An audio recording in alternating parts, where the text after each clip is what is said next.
So hello friends, this is Gaurav और मैं आपका तहे दिल से स्वागत करता हूं आपके अपने इस channel GK classes for preparation में। दोस्तों, जैसा कि आप देख सकते हैं, ये हमारी फोर्थ क्लास है। फोर्थ जो है चैप्टर है हम कवर कराने वाले हैं, और ये जो यूट्यूब की क्लास वो फिफ्थ क्लास होगी। ठीक है, जो पहली क्लास थी वो इंट्रोडक्शन क्लास थी, और लगातार हम लोग जो है ये चौथी क्लास लेकर आए हैं आपके लिए, जिसका नाम है पंचायती राज। इससे पहले दोस्तों हम लोग शुरू करें, आप टेलीग्राम चैनल को जो जरूर ज्वाइन करिए, जिसका link @GK classes for preparation है, और इस चैनल को लाइक और सब्सक्राइब जरूर करिए। ज्यादा से ज्यादा लोगों को शेयर करिए ताकि ज्यादा से ज्यादा लोग इसका फायदा उठा सके। आप जानते हैं दोस्तों कि जो पंचायती राज जो एक टॉपिक है, ये पंचायती राज टॉपिक बहुत इंपॉर्टेंट टॉपिक है। ये हर एग्जाम में ना, हर एग्जाम में इससे क्वेश्चंस बनते हैं। ठीक है, और इसका जो है इम्पोर्टेंस और ज़्यादा बढ़ जाता है। ठीक है, ये जो भी हम आप लोगों को पढ़ाते हैं ना, आप ये मत सोचिएगा कि सिक्स सेवन्थ और एट्थ क्लास से हम लोग पढ़ा रहे हैं, स्टार्टिंग कर रहे हैं। तो जो सिक्स सेवन्थ एट्थ क्लास में इम्पॉर्टेंट, बहुत ज़्यादा इम्पॉर्टेंट क्वेश्चन हैं। ठीक है, ये क्वेश्चन जब हम पीडीएफ में डालते हैं ना, तो आप देखेंगे कि ये कितना इंपॉर्टेंट क्वेश्चन है, और जो ये क्वेश्चन है वो किसी भी एग्जाम में पूछे जा सकते हैं। इनका जो लेवल होता है ना, लेवल कहने के लिए सिक्स क्लास है, लेकिन लेवल छोटा नहीं है, क्योंकि इनसे क्वेश्चंस बनते हैं। ठीक है, तो आप जिस भी स्तर की तैयारी कर रहे हो, जिस भी स्तर में आप हो, जिस भी स्तर की तैयारी कर रहे हो, चाहे वो टीचर के लिए कर रहे हो, चाहे कांस्टेबल के लिए कर रहे हो, चाहे पीसीएस के लिए कर रहे हो, चाहे किसी भी स्तर की जो आप तैयारी कर रहे हो ना, उस स्तर के उस स्तर पे इन क्वेश्चंस में से, इनमें से क्वेश्चंस बनते हैं। ठीक है, तो कोशिश करिए कि आप पूरी क्लास देखिए और पूरी क्लास को समझने की कोशिश करिए। जो चीज़ें छूट जाती हैं वो हम लोग जो है पीडीएफ में, वैसे तो कोशिश करते हैं कि छूटे नहीं, लेकिन फिर भी क्वेश्चंस को ना, जो इनसे जुड़े हुए क्वेश्चन, जो इनसे रिलेटेड क्वेश्चन होते हैं, वो लोग हम पीडीएफ में वो हम क्वेश्चन जो पीडीएफ में जरूर डालते हैं। तो इस चैनल को आप लाइक करें और सब्सक्राइब कर लीजिए। ठीक है, आपका बहुत बहुत धन्यवाद। तो चलिए शुरू करते हैं दोस्तों। आज की जो क्लास होने वाली है वो हमारी पंचायती राज की क्लास है। जैसा कि आप सभी लोग किसी न किसी गांव से जुड़े ही हुए होंगे, है ना। सभी लोग सालाना जब भी आपको टाइम मिलता है, आप अपने गांव में जाते हैं, तो आप लोग वहाँ क्या देखते हैं?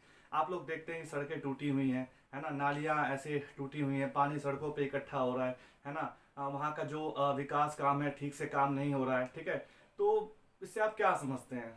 भाई, गवर्नमेंट तो पैसे प्रोवाइड करा रही है, गवर्नमेंट तो हर हर 5 साल के लिए पैसे देती है, हर 5 साल के लिए जो है कामों का जो है ब्यौरा लेती है, तो उनको काम का ब्यौरा भी दिया जाता है, लेकिन काम होता कैसे नहीं है। ठीक है, तो इसके लिए हम लोग बात करेंगे। तो जो गांव की जो मुख्य सड़क है, गांव से जो मुख्य सड़क होती है और गांव से जो सड़क जुड़ती है मुख्य सड़क में, उसकी मरम्मत कराना, पानी के ऊपर चर्चा करना, पानी की व्यवस्था कैसे हो, पानी का संरक्षण करना। ठीक है, वाटर हार्वेस्टिंग, यानी वाटर जो संवर्धन विकास कार्यक्रम, जो वाटर शेड है उसकी व्यवस्था करना, नालों पर जो चेक डैम बनाना, छोटे छोटे बांध और टंकियां बनाना। ठीक है, ये जो कार्य है वो किसका? ये पंचायत का काम है ना, ये ग्राम पंचायत का काम होता है। ये जो छोटे स्तर पे जो काम होता है, ये ग्राम पंचायत का काम होता है। गरीबी रेखा के नीचे आने वाले लोगों की जो है सूची भी तैयार की जाती है, और उनकी जो है स्वीकृति कौन देता है? तो ग्राम पंचायत देती है। ठीक है, ग्राम सभा एक पंचायत के क्षेत्र में रहने वाले सभी लोगों की एक सभा होती है। एक या एक से अधिक इसमें गांव भी शामिल हो सकते हैं, इसमें 2 गांव भी हो सकते हैं, 3 गांव भी शामिल हो सकते हैं। अच्छा, इसमें वोट का अधिकार किसको होता है? इसमें वोट का अधिकार होता है जो 18 साल की उम्र पूरी कर चुका है, चाहे वो लड़का है या लड़की है, जिसका मतदाता सूची में नाम होगा वो वोट दे सकता है। जैसे मैंने आपको सरकार वाले चैप्टर में पढ़ाया था कि जो हमारे देश में जो वोट देने का जो अधिकार है वो 18 साल की उम्र का है, बशर्ते कि आपका जो है आप मतदाता सूची में आपका नाम होना चाहिए। आप डलवा सकते हैं, अगर आप 18 साल के हो गए तो उसका भी प्रोसीजर बहुत आसान होता है। आप चाहें तो कभी भी जाके फॉर्म भर के और आप डलवा सकते हैं। ठीक है, तो दोस्तों हम बात कर रहे हैं कि ग्राम पंचायत। ठीक है, चलिए अब समझते हैं कि ग्राम पंचायत है क्या। ये जो एक ग्राम पंचायत जो होती है ना, वो कई वार्डों में, यानी छोटे छोटे क्षेत्रों में बटी हुई होती है। ठीक है, प्रत्येक वार्ड अपना एक प्रतिनिधि चुनता है, प्रत्येक वार्ड जो है अपना एक प्रतिनिधि चुनता है, जो वार्ड पंच कहलाता है। ठीक है, इसके साथ पंचायत क्षेत्र के लोग मिलकर सरपंच को चुनते हैं, यानी जो पंचायत क्षेत्र के जो लोग होते हैं ना, पंचायत क्षेत्र के जो लोग होते हैं वो मिलकर सरपंच को चुनते हैं, यानी ग्राम सभा। ठीक है, ग्राम के जो भी लोग होते हैं वो मिलकर सरपंच को चुनते हैं। जो पंचायत का जो मुखिया होता है, जो जो ग्राम प्रधान होता है वो पंचायत का मुखिया होता है, और जो इनका चुनाव जो होता है ना वो 5 साल के लिए किया जाता है, ठीक है। यानी वार्ड पंच और सरपंच, जो वार्ड पंच होता है और जो सरपंच होता है वो मिलकर जो है 5 साल के लिए सरकार का गठन, यानी स्थानीय स्तर पर जो ग्राम पंचायत है ना उसका गठन 5 साल के लिए करते हैं, ठीक है। अच्छा, इसके अलावा एक सचिव होता है, एक ग्राम सचिव होता है, जो कि ग्राम की जो जो भी बैठकें होती हैं या जो भी जैसे आप कह सकते हो ग्राम सभा में जो भी काम होते हैं या जो भी विकास काम पे जो चर्चा होती है उसका रिकॉर्ड सारा जो है वो जो है सचिव रखता है। ये सरकारी कर्मचारी होता है, इसका चुनाव नहीं होता है, इसका सरकार के द्वारा इसकी नियुक्ति की जाती है, ठीक है। जो जो सचिव होता है उसकी सरकार के द्वारा नियुक्ति की जाती है, इसका चुनाव नहीं होता है। अच्छा, दूसरी चीज, जो भी गांव में जो विकास काम होते हैं, ठीक है, कितना फंड लगा, कितनी सारी चीजें लगी, क्या क्या काम हुए, क्या कितना विकास काम हो चुका है, किन किन बातों पे चर्चा हो रही है, किन किन चीजों की इंपॉर्टेंस बहुत ज्यादा है, तो इन सब चीजों का जो रिकॉर्ड जो कौन रखता है वो, और आपका सचिव रखता है, ठीक है। तो कहने का मतलब ये है कि एक व्यवस्थित ढांचा है, ठीक है।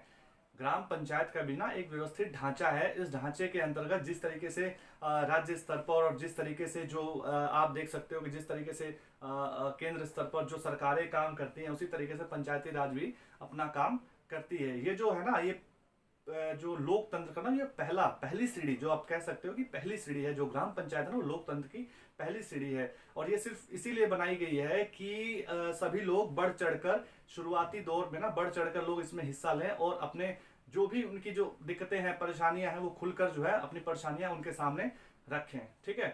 तो ग्राम पंचायत जो है नियमित बैठक अपने क्षेत्र में जो नियमित बैठक जो है अपने क्षेत्र में कराती है। अपने क्षेत्र में विकास काम को करवाना, ग्राम पंचायत जो है पंचायत को काम की स्वीकृति देती है। ग्राम सभा जो है ग्राम पंचायत को काम की स्वीकृति देती है। यानी ग्राम सभा के जो लोग हैं, जो ग्राम सभा के लोग हैं वही ग्राम पंचायत को काम की स्वीकृति देते हैं, ठीक है। अच्छा, इसके बाद जो है जब स्वीकृति मिल जाती है उसके बाद ही जो है ग्राम पंचायत जो है कार्य कर सकती है, ठीक है। इसके काम क्या होते हैं, ग्राम पंचायत के काम क्या होते हैं, ठीक है। जैसे मैंने आपको बताया कि सड़कें, नालियां, सड़कें बनवाना, नालियों की मरम्मत कराना, स्कूल, भवन, साफ सफाई का काम कराना, और जो भी निर्माण काम होते हैं, है ना, जैसे बारात घर बनवाना, टंकी बनवाना, और इस तरीके से जैसे कोई कह सकते हो कि इस तरीके से जो व्यवस्थित व्यवस्था वाले जो काम है जिसकी जरूरत ग्रामीण लोगों को है उसकी जो है व्यवस्था कराना है। इसका और क्या काम होता है, इसका काम होता है कि स्थानीय कर लगाना होता है, कर को इकट्ठा करना होता है, इसका काम होता है, ठीक है। अब आप जो है ग्रामीण जो लोगों को जो कह सकते हो कि जो सरकार के द्वारा जो योजनाएं आती हैं, ठीक है, सरकार के द्वारा योजनाएं आती हैं और ग्रामीण इलाकों तक जो नहीं पहुंच पाती, तो ये किसका काम है, ग्रामीण इलाकों तक उनको पहुंचाना। तो ये ग्रामीण लोगों को रोजगार जो देने संबंधी जो भी सरकारी योजनाएं हैं उनको लागू करना ग्राम पंचायत का काम है। अच्छा, ग्राम पंचायत की आमदनी के स्रोत क्या है, अब हम बात करेंगे ग्राम पंचायत की आमदनी के कौन कौन से स्रोत होते हैं। तो ठीक है, तो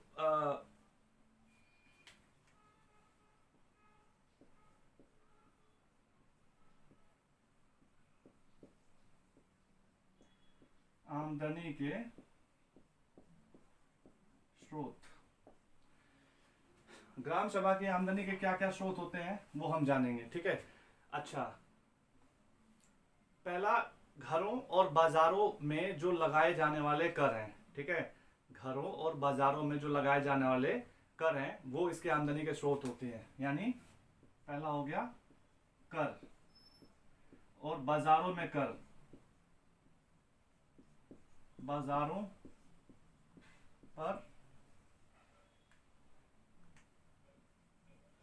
पर कर, ठीक है। इसके अलावा जो है विभिन्न सरकारी जो विभाग होते हैं उनके द्वारा चलाई गई योजनाओं की जो राशि होती है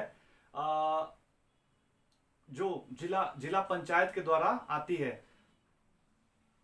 आप कह सकते हो कि जो सरकारी जो विभाग होते हैं, सरकारी विभागों के द्वारा जो भी योजनाएं चलाई जाती हैं वो जिला पंचायत के द्वारा आती है, और पंचायत कह सकते हो आप कि जनपद पंचायत यानी जनपद के द्वारा इसको दी जाती है। यानी जिला पंचायत उन जो पैसे हैं उन पैसों को है जनपद को देती है, और जनपद जो है इन तक पहुंचाती है। ठीक है, समझ में आ गया होगा आपको शायद कि सबसे पहले जो जिला पंचायत है,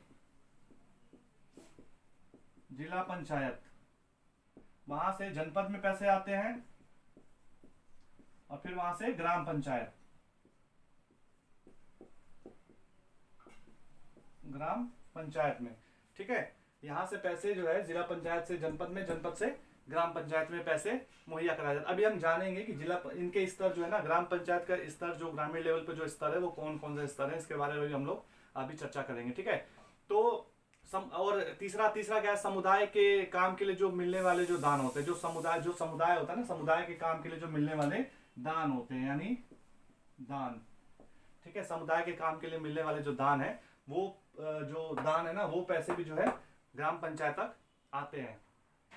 अच्छा, इसके अलावा एक निर्माण समिति होती है। ठीक है, निर्माण समिति होती है, जो ग्राम सभा जो है, ग्राम सभाएं जो है उन निर्माण समितियों को बनाती है। ठीक है, क्या किस लिए बनाती है, जो भी ग्रामीण इलाकों में जो भी काम होने ना, उन कामों को करने के लिए ना जो ग्राम सभाएं हो निर्माण समिति को बनाती है। क्या बनाती है,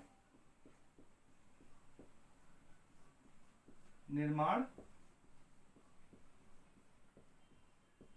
समिति, निर्माण समिति को बनाती है। यानी जो ग्राम सभा है, कौन बनाता है, ये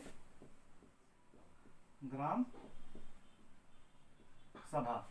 ग्राम सभा जो है वो निर्माण समिति को बनाती है। उसका काम क्या होता है, इसका काम होता है जो भी ग्रामीण इलाकों में जो भी निर्माण काम होने हैं, ठीक है, जो भी ग्रामीण इलाकों में जो निर्माण काम होने हैं वो जो है निर्माण समिति करेगी। अच्छा, इसके सदस्य कौन होते हैं, इसके सदस्य ग्राम सभा के कुछ सदस्य होते हैं और ग्राम पंचायत के कुछ सदस्य होते हैं। ठीक है, जो इसके सदस्य होंगे ना, वो ग्राम सभा के कुछ सदस्य होते हैं और ग्राम पंचायत के कुछ सदस्य होते हैं। ठीक है,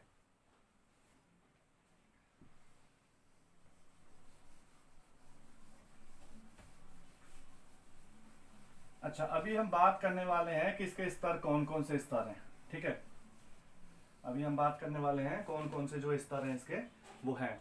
ठीक है, तो सबसे पहले अगर हम बात करें तो सबसे पहले जो है आप बात करेंगे जो ग्रामीण लेवल पे होता है, जो ग्रामीण यानी पहले होता है ग्राम पंचायत। ठीक है, जो पहला स्तर इसका होता है पंचायत समिति का होता है ग्राम पंचायत। ठीक है, जो पहला जो स्तर होता है वो होता है ग्राम पंचायत। अच्छा, दूसरा स्तर क्या होता है, दूसरा स्तर होता है जनपद। जनपद, दूसरा स्तर क्या होता है, जनपद, जनपद पंचायत।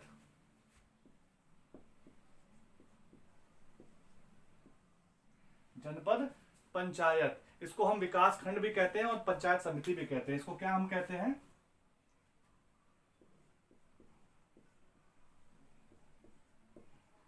विकास खंड और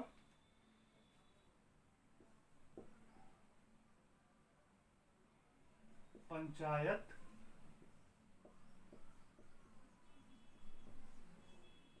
समिति। इसको हम क्या कहते हैं, इसको हम विकास खंड भी कहते हैं और पंचायत समिति कहते हैं। और ये कौन से स्तर का है, तो ये फर्स्ट स्तर का, पहले स्तर का हो गया, ये दूसरे स्तर का हो गया। अब आते हैं हम तीसरे स्तर पे। ठीक है, तो जो तीसरा स्तर होता है वो तीसरा स्तर होता है जिला पंचायत। ठीक है, तीसरा स्तर कौन सा होता है, तीसरा स्तर होता है जिला पंचायत। ठीक है, तीसरा स्तर कौन सा होता है, जिला पंचायत, जिसको हम जिला परिषद भी कहते हैं। इसको हम जिला परिषद भी कहते हैं। क्या कहते हैं इसको हम, जिला पंचायत है, इसको हम जिला परिषद भी कहते हैं। तो जैसा कि आपने देखा कि जो इनके स्तर होते हैं ना वो ग्रामीण इलाकों से होते हैं। इसमें जो है ग्राम पंचायत में एक या दो गांव भी हो सकते हैं। इससे ज़्यादा भी हो सकते हैं, ठीक है। जो विकास खंड होता है, विकास खंड में आप देखते हैं कि कुछ जो है कुछ गांवों को मिलके, मतलब कुछ गांवों को मिलके विकास जो है विकास खंड यानी जनपद पंचायत बनती है, ठीक है। अच्छा, इसके अलावा जो जिला पंचायत है, ये तीसरे जो लेवल की जो पंचायत जो तीसरा स्तर है वो जिला पंचायत, जिसको हम जिला परिषद भी कहते हैं। अच्छा, इसके इसके अलावा आप लोगों ने कई और चीजें भी देखी हैं, जैसे कि गांव में विकास कार्य होते नहीं है ना, विकास काम जो है कर नहीं पाते हैं। जो ग्राम प्रधान होता है वो ठीक से विकास कार्य करता नहीं है, और जवाब देने के लिए तैयार नहीं है। अगर कुछ पूछा जाए तो फिर वो जवाब भी नहीं देते हैं, ठीक है। तो इसके लिए जैसे कि लोकतंत्र सरकार में आप लोगों ने देखा है, जो सरकारें जो बनती है वो सरकार किसके प्रति जवाबदेह होती हैं? वो सरकारें जो होती हैं वो जो सरकारें हैं वो जनता के प्रति जवाबदेह हैं, ठीक है। तो इसी तरीके से जो सरपंच होता है यानी जो ग्राम प्रधान होता है वो किसके प्रति जवाबदेह होगा? वो भी जो ग्राम सभा की जो जनता होगी ना, उस जनता जो ग्राम सभा के जो लोग होते हैं, जो जनता होती है, उनके प्रति वो भी जवाबदेह होता है, ठीक है। तो ये जो है आपका आज का जो हमारा टॉपिक था ये पंचायती राज का था। तो इसमें तो अभी तक इतना ही, और इससे जो रिलेटेड जो क्वेश्चन होंगे वो पीडीएफ के माध्यम से जो है टेलीग्राम पे डाल दिए जाएंगे। उम्मीद करता हूं कि आप लोगों को जो ये चैप्टर है वो समझ में आया होगा, ठीक है। क्योंकि जो ये स्तर है ना, ये धीरे धीरे हम लोग और आगे बढ़ाएंगे, ठीक है। क्योंकि जैसे जैसे हम चैप्टर हमारे आगे बढ़ते जा रहे हैं, आपको ये पहले छोटे छोटे जो है ना छोटे छोटे टॉपिक आपको इसलिए समझाए जा रहे हैं ताकि आप अगर बेसिक चीजें आपको समझ में आ जाएंगी ना, तो बाकी जो चीजें हैं वो आसानी से आपको समझने में मदद करेंगी, ठीक है। तो इसीलिए जो है जो आप देख सकते हो कि जो पंचायत समिति है वो एक सरकार की स्टार्टिंग, यानी आप कह सकते हो कि जो शुरुआत जो सरकार है ना वो यहीं से शुरुआत होती है। और ये किस लिए बनाया गया है? बनाया इसलिए गया है क्योंकि सरकार का एक ही मकसद है कि आप छोटे से छोटे लेवल पर इन सब चीज़ों को समझें और इसमें बढ़ चढ़कर हिस्सा लें, ठीक है। ताकि आप जो जो जो जो विधानसभा के जो इलेक्शंस होते हैं, जो सेंट्रल गवर्नमेंट के जो इलेक्शंस होते हैं, आप कह सकते हो कि जो केंद्र सरकार के जो इलेक्शन जो यानी कह सकते हो जो संसद के जो इलेक्शंस होते हैं, उनमें वो सब चीज़ें भी आपको समझने में आसानी हो। तो ये आप कह सकते हो कि हमारे देश की रीढ़ की हड्डी है, ठीक है। हमारे देश की रीढ़ की हड्डी है क्योंकि स्टार्टिंग यहीं से होती है। ये बेसिक चीज़ें हैं, ठीक है। ये जो है ये बेसिक चीज़ें हैं जिनको समझना बहुत ज़रूरी है। इसको हर एक ग्रामीण को इन सब चीज़ों को समझना चाहिए, क्योंकि जो ग्राम प्रधान होता है ना, आप कह सकते हो कि गांव का मुखिया है, और जो भी गांव में विकास काम होते हैं और जो भी विकास काम होने हैं उन सब का जिम्मेदार जो होता है वो ग्राम प्रधान होता है। क्योंकि गवर्नमेंट तो फंड प्रोवाइड कराती है, ठीक है, लेकिन काम करना किसका काम है? काम करना जो है ग्राम प्रधान का काम होता है, ठीक है, पंचायत का काम होता है। तो कहने का मतलब ये है कि जो ये सारी जो चीज़ें हैं वो बहुत बेसिक चीज़ें हैं, इनको सभी को पता होना चाहिए, ठीक है। अगर आपके गांव में भी अगर कोई विकास काम नहीं हो रहा है या आपको काम कराना है, तो आप जब चाहें तब ग्राम प्रधान से पूछ सकते हैं कि भाई आप काम ये क्यों नहीं करा रहे हो, ठीक है। तो इसके लिए कौन जिम्मेदार है? ग्राम प्रधान जिम्मेदार होगा, ठीक है। तो उम्मीद करता हूँ कि आपको जो ये चैप्टर है आपको समझ में आया होगा, ठीक है। और जो इससे जो रिलेटेड क्वेश्चन है वो टेलीग्राम पर @GK क्लासेस फॉर प्रिपरेशन में जो है पीडीएफ के रूप में दे दिए जाएंगे। आप इस चैनल को लाइक और सब्सक्राइब जरूर करिए, और कोशिश करिए कि ज़्यादा से ज़्यादा लोगों को इस जो क्लास है ना, क्लास को शेयर करें, क्योंकि ज़्यादा से ज़्यादा लोगों को पता चलेगा तो ज़्यादा से ज़्यादा लोग इसको जो है देखेंगे और उनको भी इससे बेनिफिट मिलेगा। तो आज की क्लास में बस इतना ही। उम्मीद करता हूँ कि आपको ये क्लास समझ में आई हो और अच्छा लगा हो। तो आज के लिए बहुत बहुत धन्यवाद, और आप सभी लोग अपना ध्यान रखिए क्योंकि गर्मी बहुत ज़्यादा है और मौसम जो है ना मौसम बहुत ज़्यादा बदल रहा है। तो स्वस्थ रहिए, मस्त रहिए, और समय से खाते पीते रहिए, और अपना ध्यान रखिए ताकि जो है आपको पढ़ाई और अच्छे से कर सके और आने वाले एग्जाम्स की तैयारी अच्छे से कर सके। आपका बहुत बहुत धन्यवाद। नमस्कार।